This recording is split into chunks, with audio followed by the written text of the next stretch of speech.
Bismillahirrahmanirrahim. Assalamualaikum warahmatullahi wabarakatuh dan salam sejahtera. Jadi pada pagi ini saya akan membentangkan isu pengurusan sisa pepejal bersama dengan rakan saya Muhammad Syahmi bin Kipul, saya sendiri Muhammad Amirul Azizi bin Muhammad Yusri, dan rakan setugas saya seterusnya iaitu Muhammad Rafiuddin Syahmi bin Ciazami. Jadi kita akan beralih kepada slide seterusnya. Jadi untuk slide yang kedua, kita akan melihat ataupun kita akan menelusuri tentang kawasan pemerhatian yang dilakukan di kawasan Padang Nanas, Kuala Nerus. Jadi kawasan ini terletak di kawasan pinggir bandar yang majoritinya terdiri dari penduduk masyarakat Melayu. Jadi di sini kita akan melihat isu ataupun sistem pengurusan pepejal yang ada di kawasan Padang Nanas. Jadi berdasarkan gambar yang telah diambil bersama dengan rakan-rakan saya, jadi kita akan dapat lihat keadaan sistem ataupun pengurusan sistem pepejal di kawasan Padang Nanas ini. Jadi kita akan beralih kepada slide yang seterusnya dan kita akan menelusuri apakah yang berlaku di kawasan Padang Nanas. Jadi kita akan tengok pada slide yang ketiga. Okey. Jadi pada slide kali ini kita akan melihat apakah yang berlaku di kawasan Padang Nanas.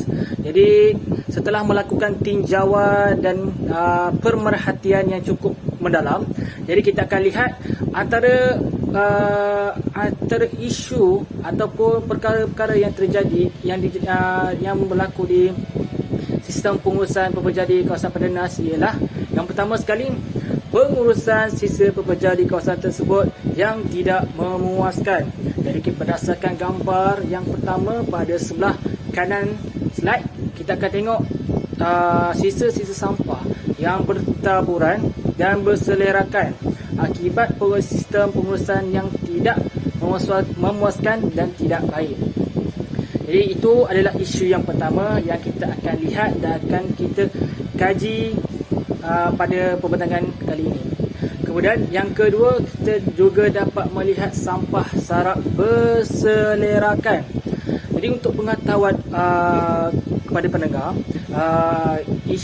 sampah sarap ini berselerakkan kerana pada yang pertama kita dapat lihat tong sampah yang disediakan di sana tidak mencukupi, dan keadaan pembuangan sampah juga tidak terkawal lah. Kita tengok banyak sampah plastik.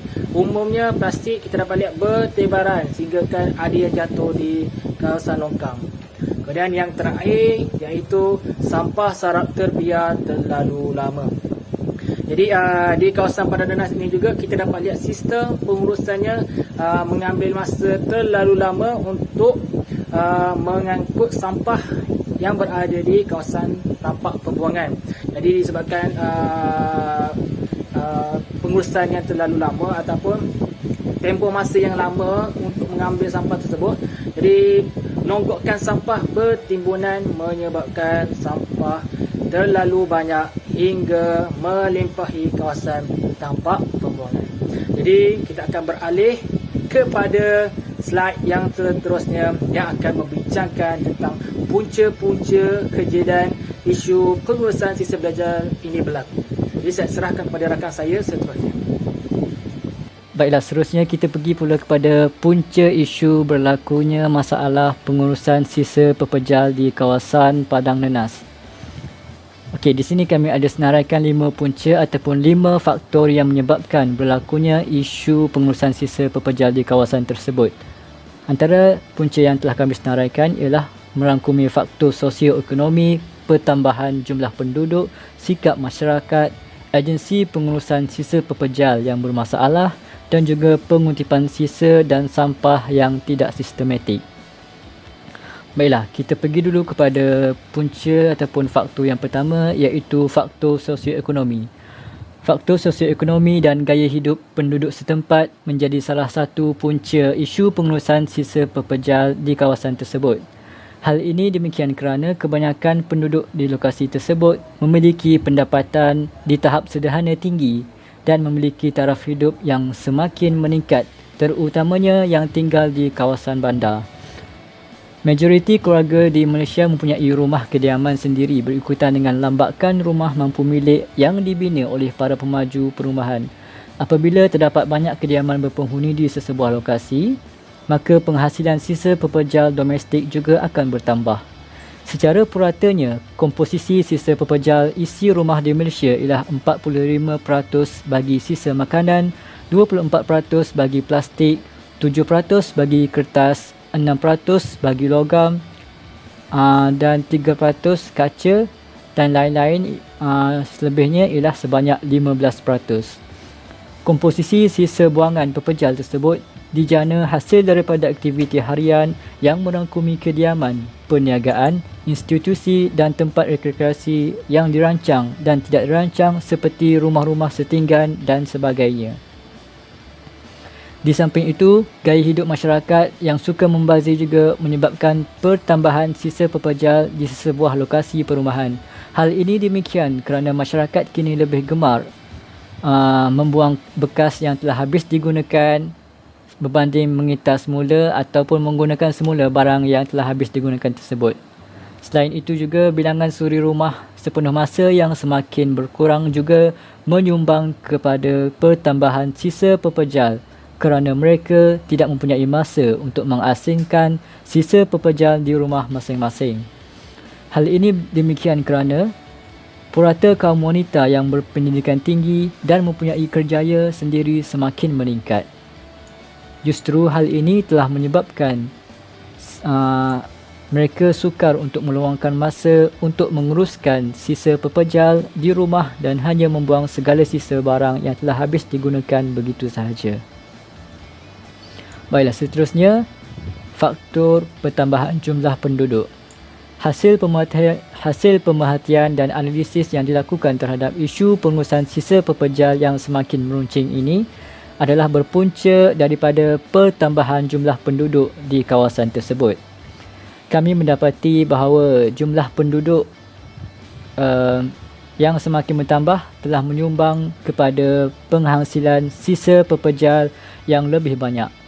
Jumlah pembuangan sisa pepejal akan terus meningkat seiring dengan pertambahan populasi penduduk di kawasan tersebut dan lebih membimbangkan lagi, hal ini akan menyumbang kepada ketepuan dan limpahan sampah sarap di tapak pembuangan sampah tersebut.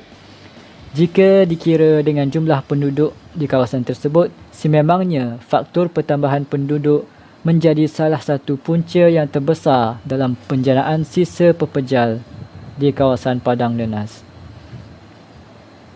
Seterusnya, antara faktor lain yang boleh menimbulkan isu pengurusan sisa pepejal di lokasi tersebut adalah kerana sikap masyarakat setempat yang tidak prihatin terhadap kebersihan dan keselamatan penduduk sekitar. Di sebalik semua punca kejadian isu pengurusan sisa pepejal yang telah dibincangkan sebentar tadi, punca yang paling kritikal adalah sikap masyarakat sendiri yang kurang cakna terhadap kebersihan alam sekitar. Sikap masyarakat yang tidak ambil peduli terhadap alam sekitar telah menyebabkan mereka membuang sampah dengan sewenang-wenangnya tanpa berfikir tentang kesan jangka masa panjang terhadap alam sekitar. Walaupun terdapat pelbagai kempen alam sekitar yang telah dianjurkan oleh pihak kerajaan maupun bukan kerajaan, namun segala usaha tersebut seperti tidak diendahkan oleh mereka. Justru sikap ini sepatutnya perlu dihakis dalam diri setiap individu kerana sifat yang tidak cakna terhadap alam sekitar ini akan membawa kepada pencemaran alam sekitar. Seterusnya, faktor lain yang menjurus ke arah isu pengurusan sisa pepejal di kawasan tersebut adalah kerana pihak pengurusan sisa pepejal yang tidak menepati masa pengutipan sisa dan sampah sarap. Kerajaan Persekutuan telah menggubal akta untuk memindahkan tanggungjawab pengurusan sisa pepejal daripada pihak berkuasa tempatan kepada kerajaan pusat. Pada tahun 2007, Kerajaan Persekutuan telah mewartakan Akta Pengurusan Sisa Pepejal dan Pembersihan Awam.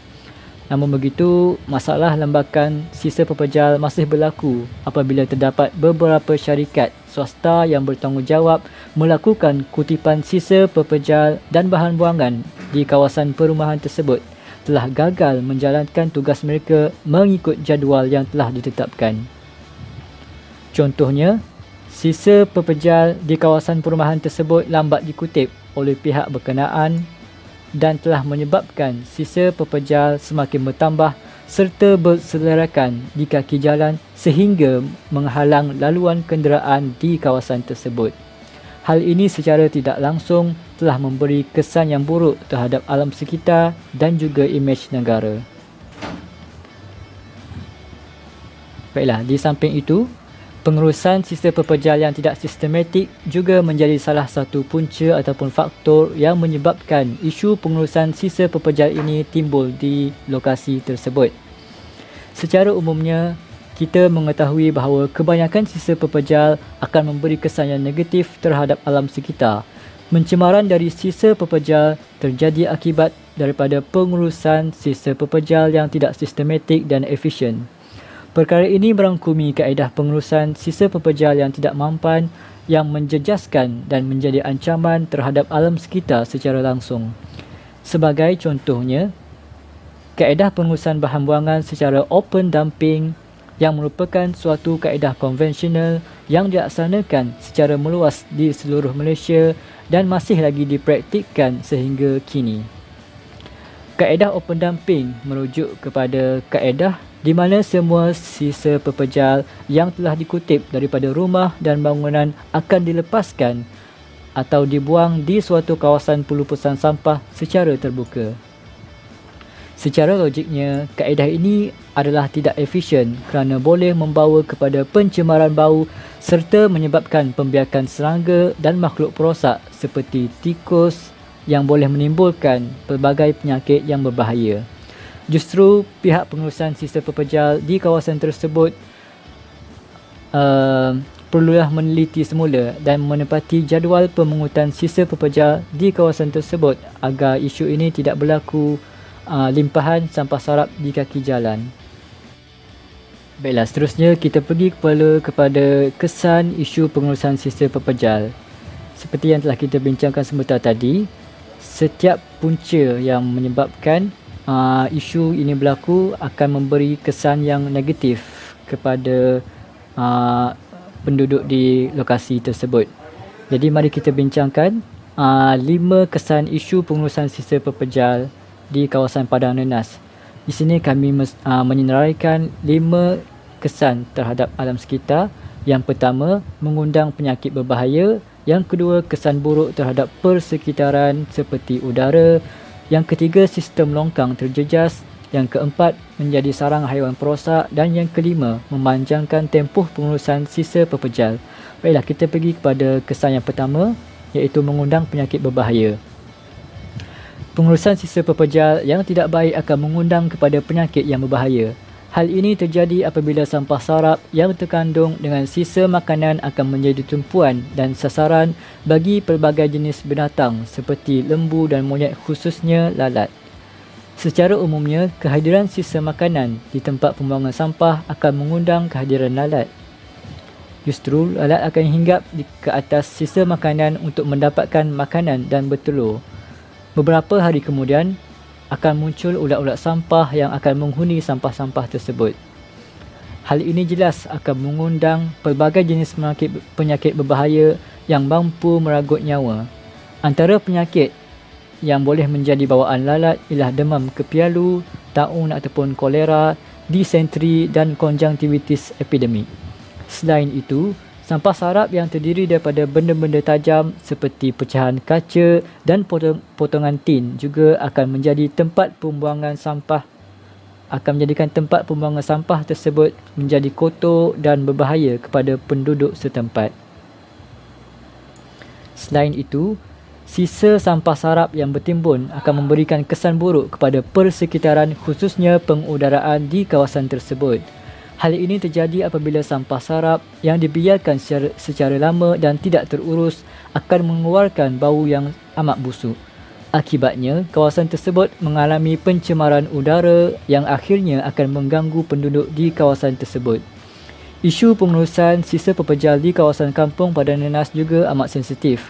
Hal ini berikutan tapak pengumpulan sampah yang disediakan oleh pihak bertanggungjawab tidak diurus dengan baik.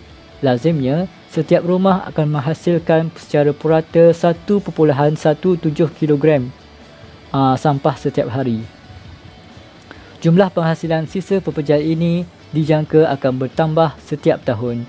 Oleh itu, tempat pembuangan sampah tersebut tidak lagi mampu untuk menampung sisa sampah yang dihasilkan oleh penduduk setempat. Kesan untuk jangka masa panjang pula, penduduk yang menghuni sekitar tempat pembuangan sampah tersebut akan menjejaskan kesihatan mereka dan juga merosakkan keharmonian kehidupan penduduk setempat.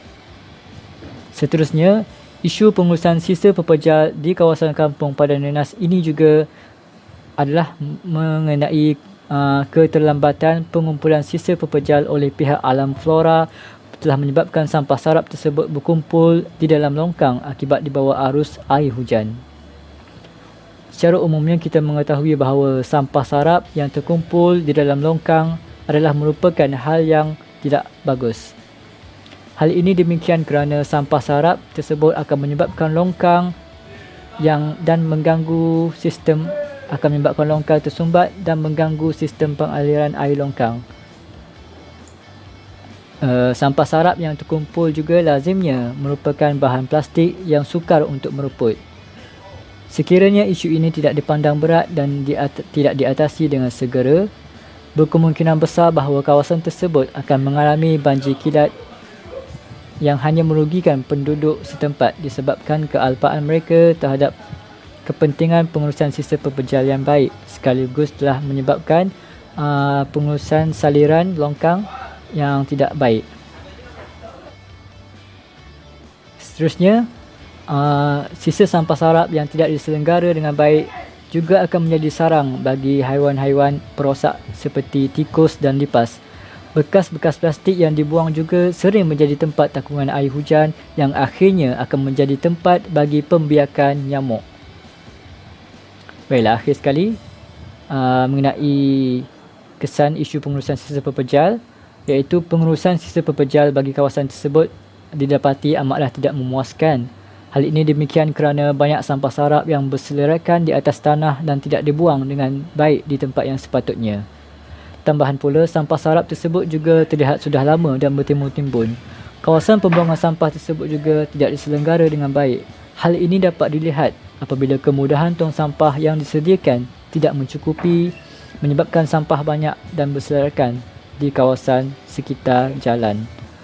Tempat pembuangan sampah itu juga tidak menyediakan tong sampah yang khusus untuk tujuan pengasingan sisa ataupun sampah seperti kertas, plastik ataupun kaca.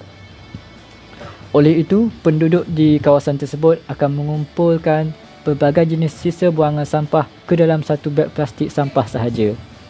Perkara ini amatlah serius kerana tempoh masa untuk mengasingkan dan melupuskan satu jenis sampah itu adalah sangat lama dan akan menyebabkan sisa sampah yang dikumpulkan oleh pihak bertanggungjawab semakin banyak.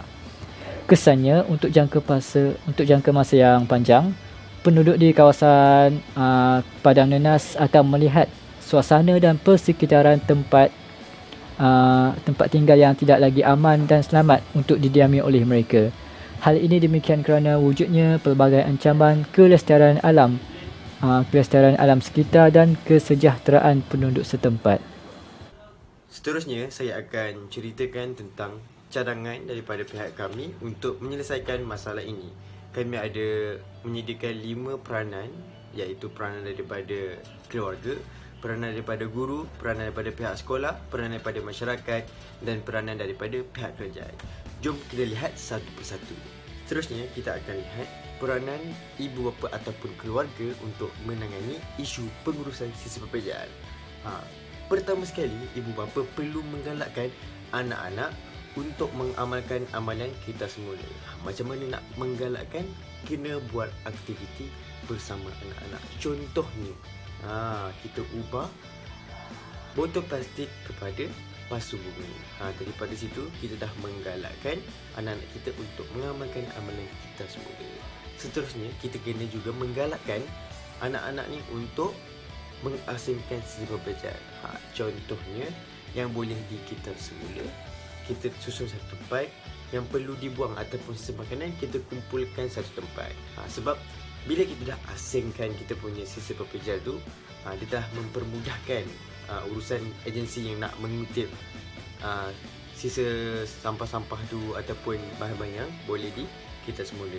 Daripada situ kita bukan setakat boleh mendedahkan anak-anak kita tentang kepentingan pengurusan sisa pekerja, kita juga telah membantu agensi yang bertanggungjawab untuk menguruskan sisa pekerja ni untuk berfungsi dengan lebih efisien.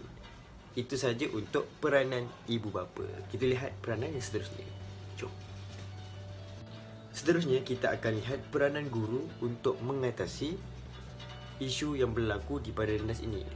Guru-guru boleh berperanan untuk menyediakan ataupun memberi peluang kepada murid-murid untuk berfikir dengan kreatif dan kritis berkaitan isu alam sekitar. Maksudnya, guru-guru ni perlu sediakan PDP yang boleh memberi peluang kepada murid-murid ni untuk merasai macam mana nak menyelesaikan masalah berkaitan isu alam sekitar. Sebab daripada PDP tu, dia boleh mengaplikasikan dalam dunia sebenar. Maksud saya kat sini ialah guru-guru boleh membuat elemen pentas kurikulum dalam PDP berkaitan dengan isu pengurusan pekerjaan. Contohnya, aktiviti yang boleh kita buat ialah dengan meminta murid untuk buat karangan bagaimana nak menyelesaikan isu pengurusan pekerjaan. Daripada situ, dia akan buat bacaan meluas dan dapat tahu pengetahuan-pengetahuan baru macam mana nak mengawal ataupun mencegah isu-isu berkaitan dengan kita untuk berlaku.